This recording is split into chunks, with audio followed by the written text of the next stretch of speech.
the next session of macroeconomics. In this session, we will be studying what are the scopes of macroeconomics. As you all know, macro means large and economics means we are talking in sense of a nation, right? But what does scope means here? Scope is basically an area where your macroeconomics is applied. Scope क्या है? एक area है जहां पर आप economics को apply करते हो. Basically when I am a graduate of BCom, ठीक है, जब मैं कॉमर्स ग्रेजुएट हूँ तो मुझे कौन से ऑप्शंस मेरे आगे रेडी रहेंगे, वेयर कैन आई अप्लाई, मैं कौन से एरिया में अप्लाई कर सकती हूँ. फॉर एग्जाम्पल, अगर मैं कॉमर्स ग्रेजुएट हूँ तो क्या मैं आर्किटेक्चर फील्ड पे अप्लाई कर सकती हूँ क्या? No, not at all, right. देखो, for example I am a BCom और मैं बीकॉम पास होने के बाद I have an option of MCom, I have an option of MBA, I have an option of LLB, I have an option of direct going to a job, I have an option of doing CA, I have an option of doing CS, right? I have an option of doing CWA. This all are nothing but my scope area. When I include this all thing, that means this is my scope when I passed out BCom. जब मैं BCom passed out हो जाती हूँ तो ये सब मेरे scope areas है wherein I can prevail myself. ठीक है? अगर मैं BCom पास होती हूँ, क्या मैं आर्किटेक्चर फील्ड पर जा सकती हूँ? क्या मैं साइंटिस्ट के फील्ड पर जा सकती हूँ? Can I become a doctor? No, because my study does not apply here. मेरी स्टडी यहाँ पर अप्लाई नहीं होती है. जब मेरी स्टडी यहाँ पर अप्लाई नहीं होती है, that means this are not my scope. Scope is basically an area of your subject where you will be prevailing into boundaries of your subject, limitations of your subject. Limitation is although a different part, लेकिन जो सीमित है, area है, that area will be called as the scope of the subject. Now, for macroeconomics scope, we need to know what are the areas where macroeconomics is covered of. Macroeconomic scope says it is applied to study the theory of employment and unemployment. जब हमको employment और unemployment की study पढ़ना है तो हमको microeconomics की study करना बहुत जरूरी है. That is one theory, that is theory of employment and unemployment. What does it means? कि यहाँ पर हम मैक्रो इकोनॉमिक्स को कैसे यूज करते हैं?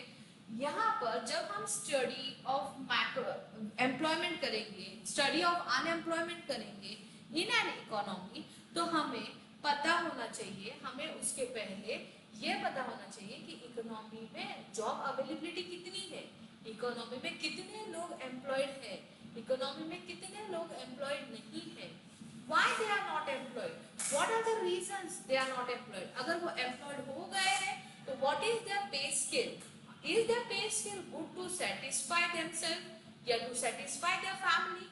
ये सब स्टडी हमारे मैक्रो इकोनॉमिक्स में आती है.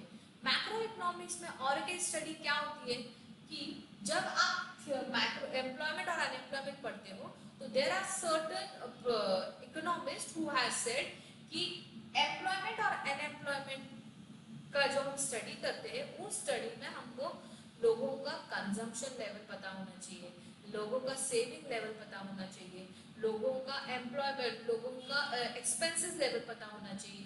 लोगों का जब ये सब क्राइटेरियाज हमें पता चलेंगे तभी जाकर हम एक मैक्रो लेवल पर स्टडी करेंगे ऑफ एम्प्लॉयमेंट एंड अनएम्प्लॉयमेंट. फिर अनएम्प्लॉयमेंट के रीजंस क्या है? पहली बात तो वॉलंटरी अनएम्प्लॉयमेंट हो सकता है, एजुकेशनल अनएम्प्लॉयमेंट हो सकता है, then we have other employment also. Voluntary unemployment मतलब क्या? मुझे अब काम करने का दिल नहीं है, मुझे रेस्ट करना है और मैं अभी काम नहीं करूंगा, मैंने बहुत कमा कर रखा है, तो I am taking voluntary retirement from my job. That means I am voluntary unemployed. तो मेरा कॉन्ट्रीब्यूशन ऑफ इनकम मेरे इकोनॉमी को कहाँ फायदा हो रहा है? मेरे कॉन्ट्रीब्यूशन से नहीं, क्योंकि मेरा कॉन्ट्रीब्यूशन खत्म हो चुका है और अब मैं मूड में नहीं हूँ मेरा कॉन्ट्रीब्यूट करने के लिए। That is one of the reason where unemployment can prevail. Second, educational unemployment. Educational unemployment मतलब क्या? सपोज मैंने मेरा मास्टर्स किया है, suppose I am an MBA pass out, और मैं एमबीए पास आउट करते वक्त मेरे दिमाग में लोगों ने भरा था कि तू एमबीए पास आउट हो जा, तुझे 20,000, 30,000, 40,000 पर मंथ का पैकेज मिलेगा। But when I actually go for a work, when I actually enter into a working area, मुझे सिर्फ 10,000 पर मंथ का पैकेज मिला है। तो मेरे दिल को जब ये पैकेज सूट नहीं होता है तो आई लीव दैट ऑप्शन। फिर मैं क्या करती हूँ, ओके मुझे ये कंपनी पसंद नहीं आ रही बिकॉज ये पैकेज बहुत कम दे रही। Then I go to interview for the second company. जब मैं सेकंड कंपनी में इंटरव्यू को जाती हूँ तो सेकंड कंपनी मुझे बोलती है interview I get selected and she the company से okay we can offer you package of 12,000। आगे मेरा स्टैंडर्ड क्या था? 30,000, 40,000, बट अब मुझे मिल रहा कितना एक्चुअली में? 10,000, 12,000। तो फिर मैं फिर से डिमोटिवेट होती हूँ, मैं सेटिस्फाइड नहीं होती। I don't take that opportunity. Again I go to the third level, third company. Then third company मुझे ऑफर करती है 8,000 रुपीज, फिर मैं सेटिस्फाइड नहीं होती हूँ and I don't apply for I don't go for the job. Then I go to the fifth company. फिर क्या होता है? फिर वो कंपनी मुझे 6,000 का पे देती है, फिर तो मैं और भी डिमोटिवेट हो जाती हूँ। इसी वे से, इसी तरीके में मैं अनएम्प्लॉयड रह जाती हूँ। ठीक है, इसका मतलब है एजुकेशन है but I am not up to that skills of the company, so company is not giving me that much pay and that is the reason I am not satisfied and I am not gonna work. जब ये situation है that is called as unemployment. जब ऐसे criterias को हम जब study करते हैं, ये क्राइटेरियाज को स्टडी करने के लिए भी हमें मैक्रो इकोनॉमिक्स पढ़ना जरूरी है। एंड एम्प्लॉयमेंट लेवल में क्या स्टडी करेंगे? एम्प्लॉयमेंट लेवल पे हम ये स्टडी करेंगे कि हमारी इकोनॉमी में कितना एम्प्लॉयमेंट जनरेट हुआ है, कितने फर्म्स को लाना है, कितने इंडस्ट्रीज को और डेवलप करना है, सो दैट हमारे फर्म में, हमारे कंट्री में और एम्प्लॉयमेंट जनरेट हो। ऐसे कौन सी इंडस्ट्रीज है जो मेजरली एम्प्लॉयमेंट जनरेट करेगी, ये सब चीजें हमको सोचना है। नेक्स्ट, ऐसे कौन सी कंपनीज है जो हमें एम्प्लॉयमेंट जनरेट लेस करती है, तो वैसे कंपनीज का क्या करना है, कितने हद तक उसको बढ़ाना है, कौन से कंपनीज को ज्यादा बढ़ाना है, प्रोडक्शन सेक्टर ज्यादा एम्प्लॉयमेंट दे रहा है या मैन्युफैक्चरिंग सेक्टर ज्यादा एम्प्लॉयमेंट दे रहा है, ये सब study comes under macro economics. और ये सब स्टडी करने के लिए हमको मैक्रो इकोनॉमिक्स की जरूरत है। Clear to all? One theory and one scope of macroeconomics. Macroeconomics को हमको अनएम्प्लॉयमेंट और एम्प्लॉयमेंट स्टडी करते वक्त की जरूरत, मैक्रोइकोनॉमिक्स की जरूरत पड़ती है। Clear? The second scope of it is business cycle. Business cycle, business cycle का मतलब क्या है? आपका बिजनेस कितना बढ़ रहा है, आपका बिजनेस कितना घट रहा है, the reality of your business is known as business cycle. Business cycle is basically a cycle wherein your business will, the evaluation will tell your business कौन से stage पर है, your stage of processing your business will determine under business cycle. यहाँ पर भी macro economics use है। क्यों use है यहाँ पर मैक्रो इकोनॉमिक्स? अगर आप एक कंट्री के बिजनेसेस के बारे में पढ़ते हो, और आपको पढ़ना जरूरी है, क्यों? क्योंकि अगर आप कंट्री के बिजनेसेस के बारे में, जैसे कि अनएम्प्लॉयमेंट एम्प्लॉयमेंट की बात कर रहे थे, यहाँ पे हम लोग इंडस्ट्रीज की बात कर रहे थे, फर्म्स की बात कर रहे थे, जॉब्स की बात कर रहे थे, वैसे ही कंट्री को ग्रो करने के लिए बिजनेसेस की भी जरूरत है। अगर बिजनेसेस ज्यादा से ज्यादा बढ़ेंगे, बिजनेस ज्यादा से ज्यादा बूम होंगे तो इकोनॉमी बूम होगी, और इकोनॉमी बूम होगी तो इकोनॉमिक ग्रोथ के स्टेज पर जाएगी। इकोनॉमिक ग्रोथ होगी तो इंडिविजुअल को फायदा होगा ही होगा और इकोनॉमी को भी उसका फायदा होगा। इसलिए हमें मैक्रो इकोनॉमिक्स ये एरिया में भी स्टडी करना बहुत जरूरी है। मैक्रो लेवल पर हमको जब बिजनेसेस के बारे में हम स्टडी करते हैं उसको बोलते हैं मैक्रो इकोनॉमिक्स। क्लियर? और इस बिजनेस में हमें क्या स्टडी करना है एट मैक्रो लेवल कि बिजनेस कौन से स्टेज पर है, हमारे कंट्री में बिजनेसेस कौन से स्टेज पर है, बूम पीरियड पर है, रिसेशन पीरियड पर है, प्रॉस्पेरिटी पीरियड पर है। अगर रिसेशन पीरियड पर है, अगर बूम पीरियड पर है, अगर प्रॉस्पेरिटी पीरियड्स पर है, प्रॉस्पेरिटी है तो और अच्छे से कैसे करेंगे हमारे बिजनेस, कैसे रूल्स एंड रेगुलेशंस अप्लाइड होने चाहिए, फिर हम फिस्कल पॉलिसी क्या होंगी, हमारी मॉनेटरी पॉलिसीज क्या होंगी बिजनेसेस के लिए। अगर रिसेशन पर है कोई बिजनेस या कोई सेक्टर हमारा रिसेशन पे जा रहा है बिजनेस सेक्टर, तो हम उसको बूम पे कैसे लाए, या बूम पे नहीं तो नहीं प्रॉस्पेरिटी पे कैसे लाए। प्रॉस्पेरिटी से अगर हमारे सब बिजनेसेस प्रॉस्पेरिटी पे आते हैं तो वाह, what a scene of our country will be, right. This all causes, what are the causes behind it. अगर बूम पर रिसेशन पे जा रहा है बिजनेस, चलो पहले बूम पर था फिर प्रॉस्पेरिटी पे गया बट तुरंत रिसेशन पे आ गया, then what are the causes, recession पे क्यों आया है, we will be studying under business cycle and this cycle we business cycle, and ये स्टडी करने के लिए हमें मैक्रो इकोनॉमिक्स हेल्पफुल है।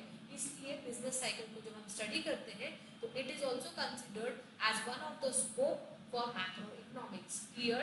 फर्स्ट स्कोप था एम्प्लॉयमेंट और अनएम्प्लॉयमेंट की, जब हमको थ्योरीज बनाना है, जब हमको उसके बारे में डिसीजन देना है, तो हमको मैक्रो इकोनॉमिक्स को एरिया को स्टडी करना बहुत जरूरी है, मैक्रो लेवल पर स्टडी करना बहुत जरूरी है। इधर जो मैक्रो इकोनॉमिक्स आ गया, ओके। बिजनेस साइकिल को जब हमको पढ़ना है बिजनेस के बिजनेस के या कंट्रीज के, तो हमको एज अ कंट्री का पढ़ना है, तो एज अ लार्ज लेवल हमको मैक्रो इकोनॉमिक्स को यहाँ पर लाना जरूरी है। तो this are the two areas अब तक जिसमें मैक्रो इकोनॉमिक्स इंपॉर्टेंट है। The next area where macro economics has its scope is the rate of inflation. जब हम इन्फ्लेशन पढ़ते हैं, इन्फ्लेशन या डिफ्लेशन जब हम कोई कंट्री का पढ़ते हैं, तो उस वक्त भी हमें मैक्रो इकोनॉमिक्स इंपॉर्टेंट है। Next one is inflation. What does inflation basically means, inflation क्या है ये हमें जानना जरूरी है before we tell that economics में हमको मैक्रो इन्फ्लेशन में मैक्रो इकोनॉमिक्स हमको पढ़ना है।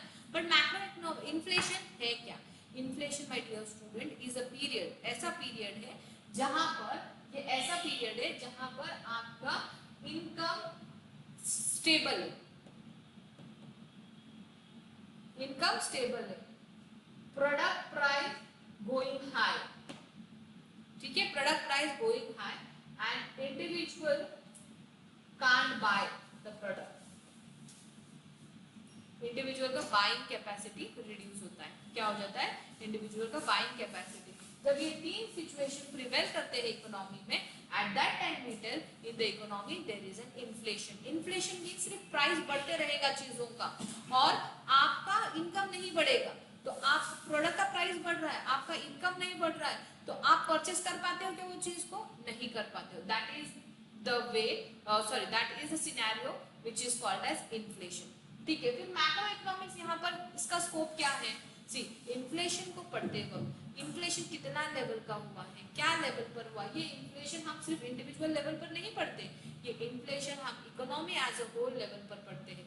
और इन्फ्लेशन का इम्पैक्ट मॉनेटरी एस्पेक्ट, इन्फ्लेशन जब आता है तो मॉनेटरी एस्पेक्ट और फिस्कल एस्पेक्ट्स भी मैटर करते हैं। और इन्फ्लेशन कंट्रोल करना, इन्फ्लेशन को टाइट करना, इन्फ्लेशन को छोड़ना, ये किसका काम है? ये इकोनॉमी का काम है। अभी देखो इन्फ्लेशन जब है तो इकोनॉमी में पैसे बढ़ते हैं या पैसे कम होते हैं। अगर पैसे को कर्टेल किया गया और रेट ऑफ इन्फ्लेशन बढ़ ही रहा है तो there will be a gap called as stagnation. Income controlled है बट और इनका प्राइसेस बढ़ रहे हैं, that is called as a stagnation period where people are not, though the prices are increasing, though the prices are decreasing, but people's income is not increasing. That is the reason they are not able to purchase the things. ठीक है, जब inflation rate होता है तो monetary aspect को effect होता है, तो मॉनेटरी एस्पेक्ट को अगर इफेक्ट हुआ, मॉनेटरी पॉलिसीज को अगर इफेक्ट हुआ, तो ये रिजर्व बैंक ऑफ इंडिया और reserve bank of any country what they do, वो इधर मनी का सप्लाई बढ़ा देती है या मनी का सप्लाई कम कर देती है। मनी का सप्लाई जैसे ही बढ़ता है और जैसे ही कम होता है उसका इफेक्ट इन्फ्लेशन पे होता है। If you have more supply of money in the economy, more supply of money in the economy, purchasing power of the people in the economy decreases. अगर मोर पैसा है उसकी वैल्यू कम हो जाती है और परचेसिंग लेवल कम हो जाता है। ठीक है, अगर पैसा कम है, लोगों के पास पैसा कम है, परचेसिंग पावर बढ़ जाती है, परचेसिंग पावर बढ़ जाती है and the inflation rate also decreases, inflation rate also decreases. This is how the government decides to control the inflation. कैसे inflation को control करे, कैसे deflation को control करे, depending upon the monetary policy. और फिर monetary policies पढ़ने के लिए पे मैक्रो इकोनॉमिक्स की जरूरत होती है। आ गया ना मैक्रो इकोनॉमिक्स इन्फ्लेशन में भी, ठीक है। इन्फ्लेशन समझ में आ गया, okay. Now deflation,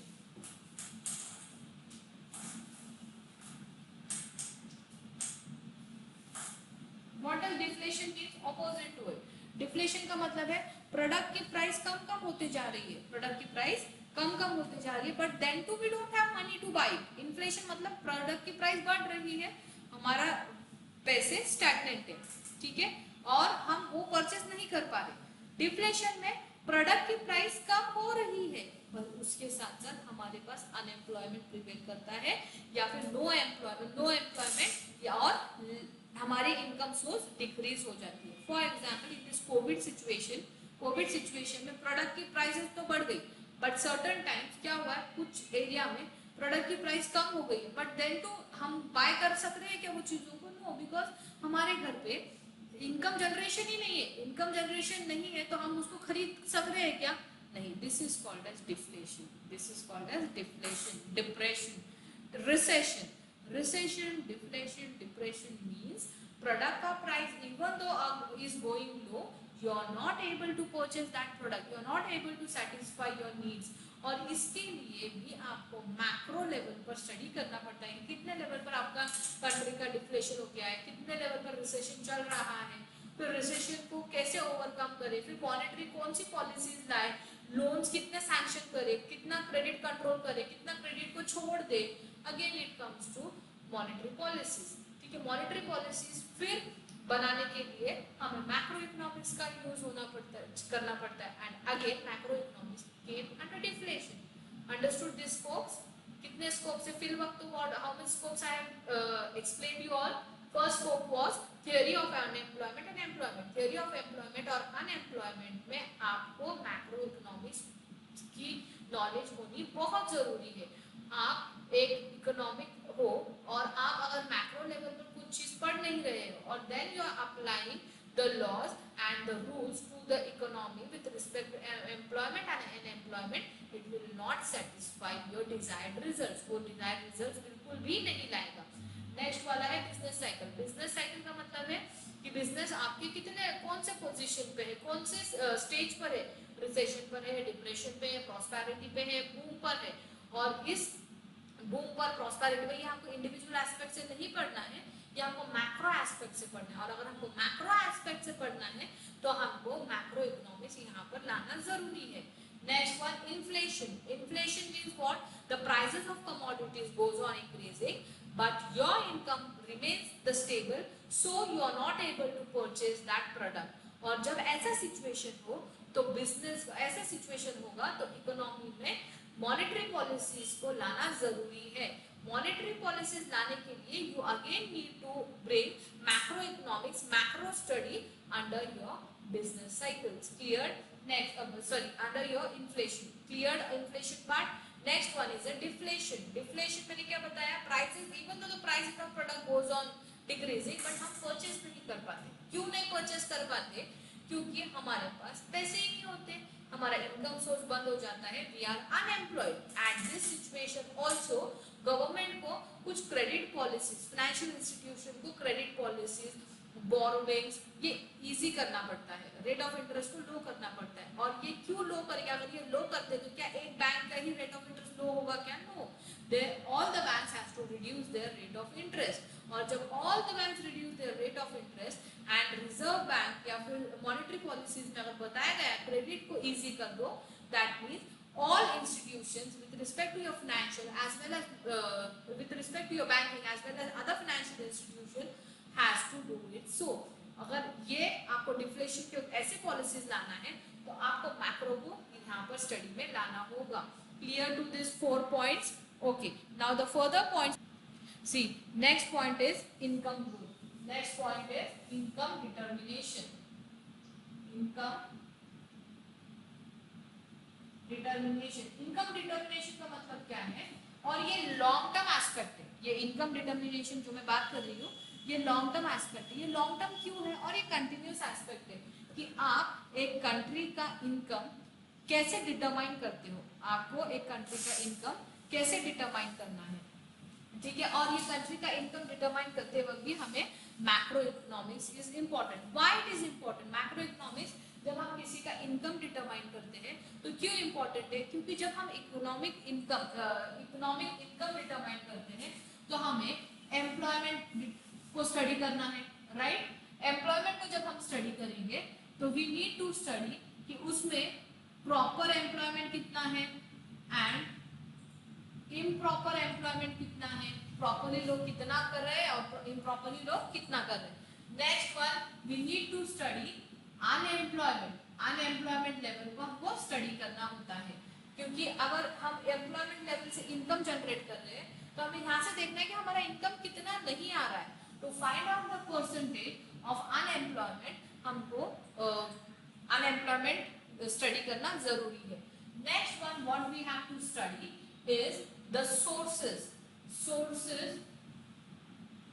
of employment, कि कौन से सोर्स से एम्प्लॉयमेंट आ रहा है।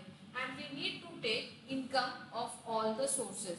जब हमको बिजनेस, जब हम एम्प्लॉयमेंट, जब हम अनएम्प्लॉयमेंट लेवल हमारे बिजनेस का पढ़ेंगे तभी जाकर, हमारे इकोनॉमी का पढ़ेंगे तभी जाकर हम इनकम डिटरमाइन कर सकते हैं। इनकम डिटर्मिनेशन के लिए हमें पर कैपिटा इनकम देखना होता है। Per capita income basically means an income earned by an individual in an economy. और हमको ये डिटरमाइन क्यों करना है? क्योंकि अगर हम इसको डिटरमाइन नहीं करेंगे तो we don't know how much our per head income is earning in an economy and how much the economy is boosting.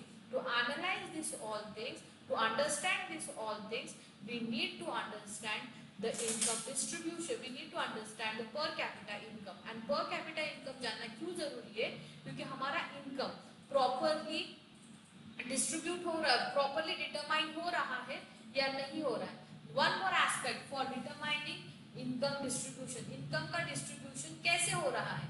पहली बात तो इनकम का डिटर्मिनेशन कैसे हो रहा है, ये हमारे इकोनॉमी में जितने भी रिसोर्सेस अवेलेबल है हमको वो पूरे रिसोर्सेस को अच्छे से यूटिलाइज करने आना चाहिए।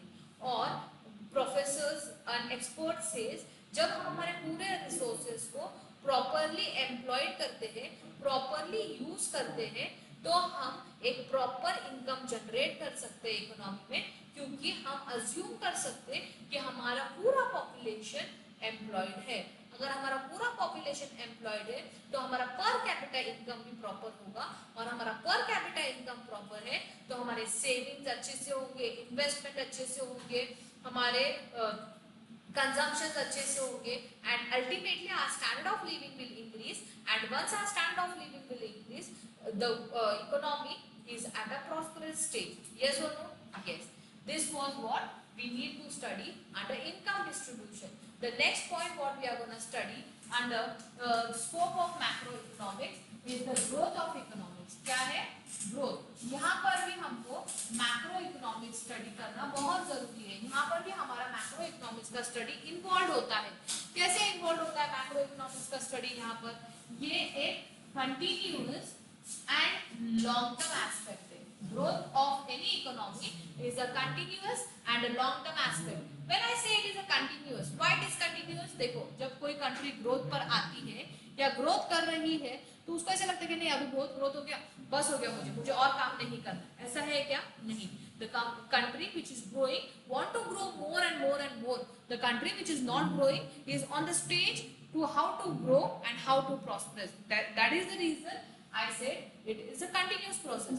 But when I say it is a long term, why I am telling it as a long term process? Because long term growth कोई भी economy का, economy is not a small, it is not a village or it is not a individual house to grow off, or neither it is one family to grow off. It is one nation where is multiple billions and crores of families are there to develop.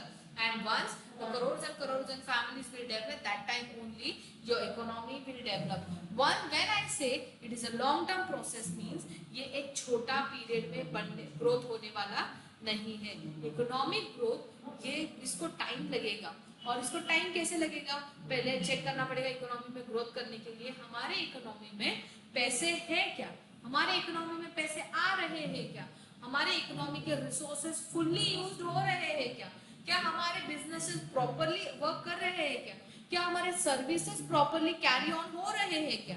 अगर हमारे resources properly utilise होंगे, हमारे services properly used होंगे, तभी ही जाकर हमारे पास income generate होगा और हमारे पास एम्प्लॉयमेंट होगा। अगर हमारे पास एम्प्लॉयमेंट होगा, प्रॉपर सर्विसेज यूज होंगे, प्रॉपर रिसोर्सेज यूज होंगे, एम्प्लॉयमेंट बढ़ेगा, एम्प्लॉयमेंट बढ़ने के बाद सेविंग इनकम आएगा, इनकम आने के बाद कंजम्पशन बढ़ेगा, कंजम्पशन से एक्सपेंसेस बढ़ेंगे, एक्सपेंसेस से फिर you will have improve your standard of living.